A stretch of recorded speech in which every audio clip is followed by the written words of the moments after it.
Welcome to A Transformed Life, the podcast where we alchemize our ashes into art, transform our pain into power and peace. I'm Hope Rose, your hope dealer, inspirational guide, and storyteller in this podcast. Each week, we dive into inspirational stories of transcending our grief, how to navigate custody battles with peace, transform our trauma into triumph, and what seems like a mess into a magnificent masterpiece. Together, we'll foster transformation, resilience, and guide you in claiming personal responsibility for your story. Our stories offer hope, encouragement, and community support, guiding you toward better health and wellness. Join me as we discover actionable ways to leverage our struggles, find healing, and rise like a phoenix. Tune in to discover your power, your divinity, and learn how to embrace your story so that it can serve others on their transformational journey. Hello. Welcome back to the final episode for 2024. This will be airing on December 31st. So thank you so much for joining me this year as I launched this podcast, and I'm really excited to see the future of it in 2025 and beyond. Before I jump into today's topic, I want to remind you to rate and follow this show. This is how you can support me because the show is not currently monetized, and you can support with a simple free way of clicking that 5-rated star and following the podcast. So that way you always get new episode alerts. And then the second ask is to sign up for the Transformation Times, my usually weekly email. And when you do, I have created an amazing resource for you. It's 25 ways to transform your life in 2025. It piggybacks on the previous 2 episodes of this podcast.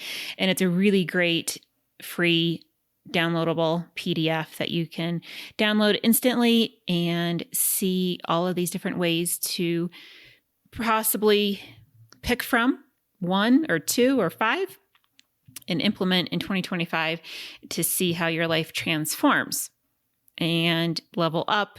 And they're just, creative ideas, and I hope you enjoy it.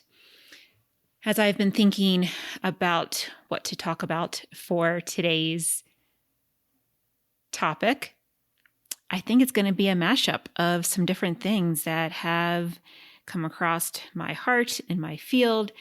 And the first thing I want to start off with is a statistic that I came across in the past week, is that less than 10% of guys are involved in personal growth, self-development work, which means 90% of guys are doing nothing in the personal growth realm, which is a very troubling stat. And I think that's probably why we see such a crisis in our society, not just in the States, but, globally as well as we see the crisis in family court, why we have the father's rights mob. Instead of these guys healing what needs to be healed, what is asking to be healed in their life, they are perpetuating the cycle of abuse. They are perpetuating the cycle of,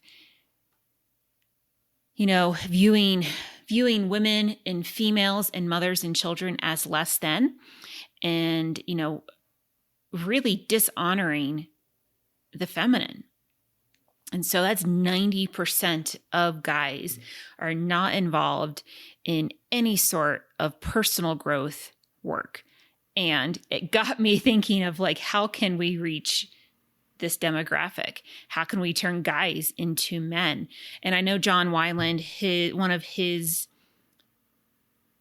goals is to start 10,000 men's groups globally. If you don't know who John Wineland is, I highly suggest that you check him out. He does great men's work. And so, that's really encouraging. We need more men We need more guys to become men of honor and respect, and to really cherish mothers and women and children. Mothers and women, obviously the same thing. Well, I guess not all women are mothers, but all mothers are women. So yeah, I've just, really been thinking about how to reach this demographic. I think, there's such a big issue. Men have, been so demasculated over the years with so many different, agendas out there, that it can be, culturally and generationally difficult for them to, seek help. And I think it's not just seeking help. And maybe that is the reframe. Like, men's work and personal growth is not about, I'm, broken and I need to be fixed. It's about, I want to improve my life. I want to live a life of integrity. I want to have better sleep. I want to feel good. I don't want to be fighting. I want to have a good relationship with my kids.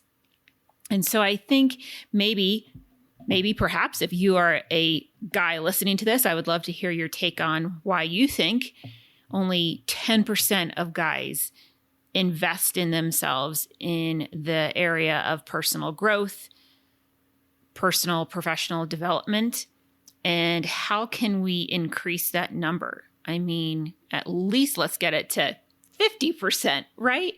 I don't know the statistic. I should have looked it up before I started this podcast. I don't know the statistic for women, but it is always generally higher for women. Women are more evolved, and they, really take personal growth seriously. They know it's not because they are broken or weak or anything. It's because they want to live a life of purpose. They want to live a life on point. And, I think this is an area where men need to step up. And I'm asking you to step up and get into a credited men's group or some type of personal development that will improve your life, call you out on your shit, and hold you accountable. And, maybe that is another area where, guys don't want to be held accountable for their actions. They are continuing to abuse women, mothers, and children. 3.4 women a day are killed by current or previous intimate partners. And so that statistic is really, really troubling in the light of this other statistic that only less than 10% of guys of the male demographic are not involved in any type of personal growth work. And because of my history with abuse and dealing with my former intimate partner, he, of course, is not involved in any sort of personal growth, which is really sad for everybody in his path, anybody that comes in contact with him, especially for my child. I will also say, personal growth is about responsibility and accountability, taking charge, taking into account the choices you have made.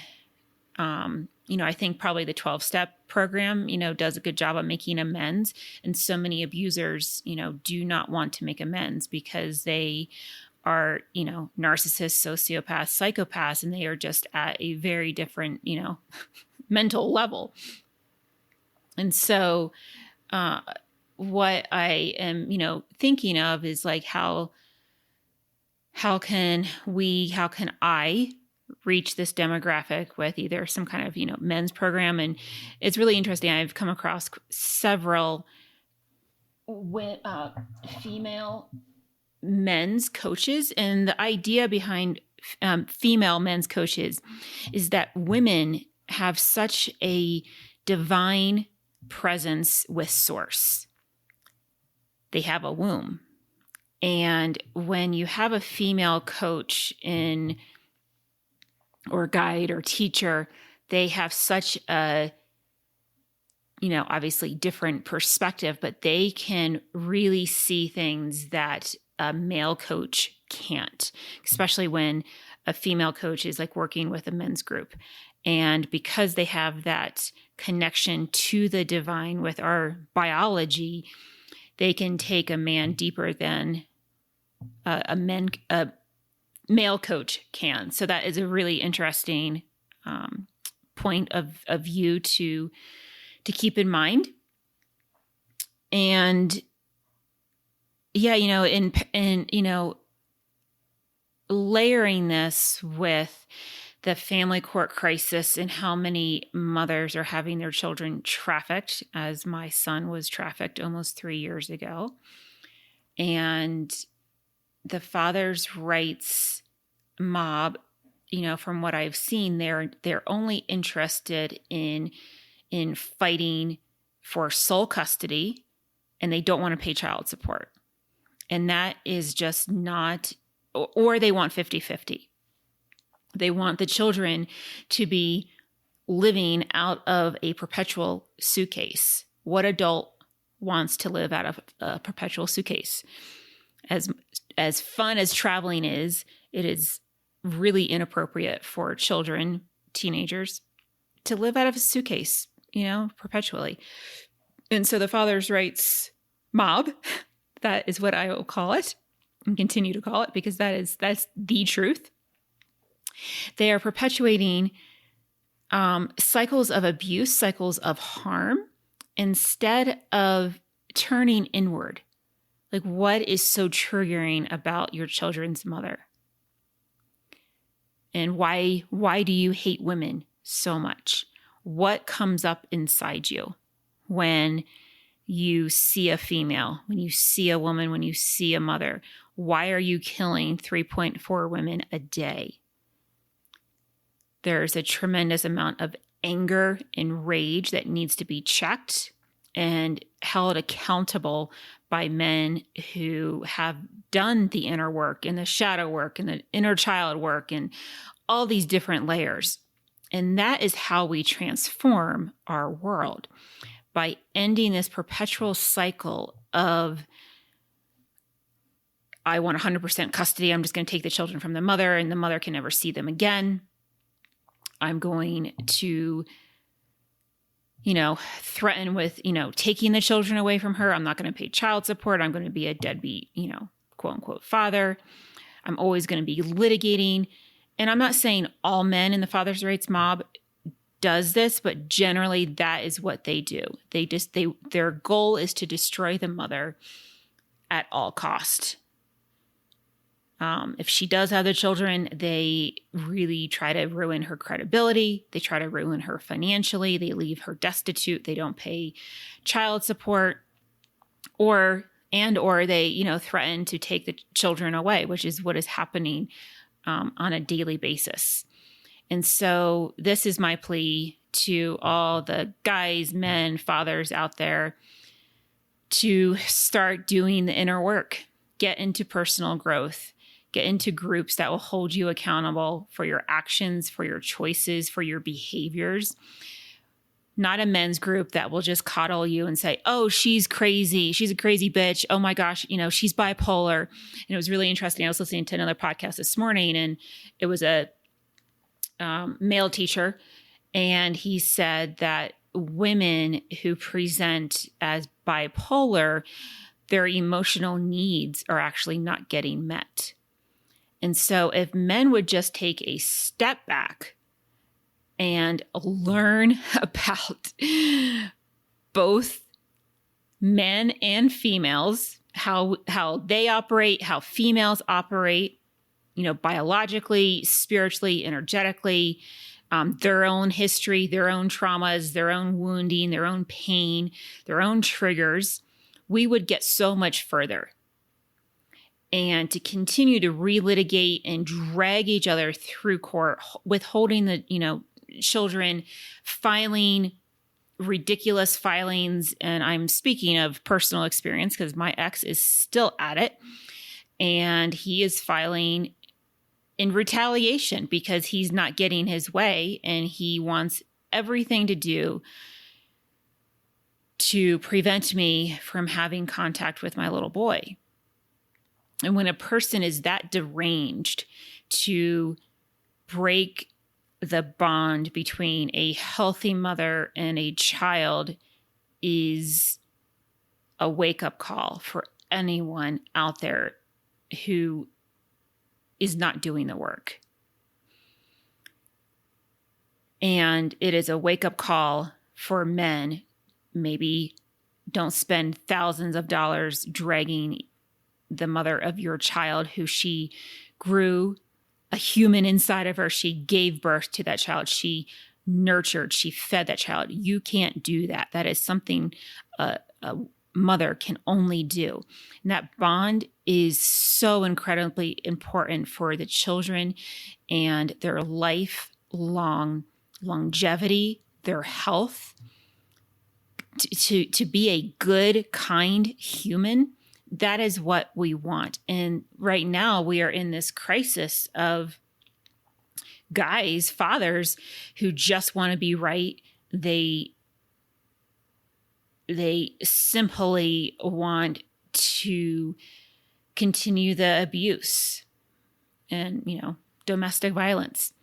And so, yeah, it's just, a really important topic that I think let's encourage men to get into some personal growth where they are held accountable for their behaviors, for their actions, and for their inner work and inner healing. So that would be one of my goals for 2025 is to see that number of 10% increase,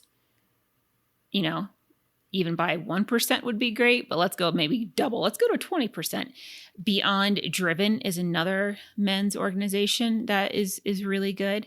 He has a good organization for men as well. And so there's men's groups out there, personal development, self-improvement, and, really doing the inner work, just not the fluff of, going to a retreat for, a couple of days and jumping up and down, but really doing the deep inner work of your beliefs, of your patterns, and where did this all come from? And you're doing it for your children and, future generations, but you're doing it for yourself, because when you heal yourself, you are able to show up in the world as a healed, happy, peaceful person. You're not always at odds with somebody who's aggravating you how they drive, or someone who is pissing you off for some unknown reason. You can control your nervous system. You can respond in a calm, clear-headed way versus flying off the handle. And, in my specific situation, my ex is very aggressive. He's extremely violent. And I think he is in a different category of people that we will not mention on this show. And there's a lot of people, men like him, guys like him. And so, my prayer is that, my story, and as I continue to share what has, happened and transpired in my life, that we will start a revolution of hope rose. Hope rose from the ashes when, all was lost, when really, guys wanted to silence me, and do everything they could in court to silence the truth, to silence love. And at the end of the day, love wins. And even though so many women have been killed at the hands of guys, I am a firm believer that love always wins. And I serve love. At the end of the day, I serve love and I serve truth. And the truth is, our country is in crisis. People do not know where to get the help they need. And instead they keep continuing the $1 trillion family court crisis and thinking that they will obtain peace. They will have what they've always wanted when they beat the mother to a pulp, whether figuratively or literally. And peace doesn't come from winning. Peace comes from an inner knowing that you are okay with being okay. You don't have to prove someone else wrong or right to be okay. You don't have to hurt the other person to puff yourself up. And that's really kind of what is happening in the father's rights mob, is that what typically happens, and it's happened in my specific case, is that they get these really awful orders and then in judgments and whatever else, quote unquote, legalese. It's not lawful. Legal and lawful are two separate things. And they ridicule the mother online and see, I'm a better person than her. That is being very small. It's being vindictive. And it doesn't make you look good. Now, you may get accolades from people in your community, in your your Facebook friends of like, oh, I'm so glad that you got this. Like, she must be a monster. She must be crazy. And it's simply not the truth. These people are feeding these comments to these abusers, and it's feeding their massive ego. And it only makes them more hungry and more vicious. And so I'm asking for every father out there to lay down your need to retaliate against the feminine and respect the feminine, love her, heal whatever is going on inside you, heal those triggers, and you get to show up more powerfully in the world. So that is how I will end the last podcast for 2024. I can't wait to see you in 2025, and amazing things are happening, and Happy New Year. Thank you so much for listening to a Transformed Life podcast.